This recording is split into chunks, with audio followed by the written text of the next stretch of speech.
Pues como esto vamos a decir que no sirve demasiado, aquí he llamado a un amigo y le he dicho, tráete una ventana de PVC y ya está. Y la ponemos y se acabó. Aquí está el amigo Álvaro, casi vecino mío, y vais a ver cómo se monta la ventana. ¿Eh? Okay. ¿La montas tú o la montas tú? Entre los dos. No, la montas tú. La montas tú si yo miro. Yo hago el aparejador. ¡Hala!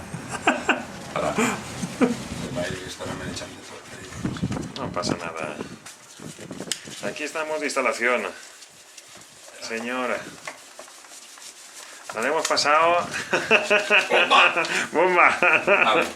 Perfecto, porque el día.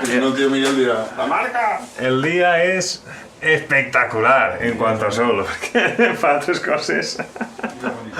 No lo estamos viendo. Pero bueno, ya está la instalación. Sí. Sí. Momento heavy metal. Va a ser horrible.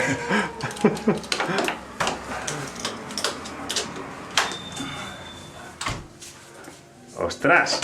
¿Qué ha pasado? ¿Qué ha pasado? Solo cerrar. Dios mío. ¡Guau! Wow. Venga, a ver. Sonido de la calle. Entra ruido. Y silencio. Bueno, el Baby Einstein de mi hija que está ahí. Exacto.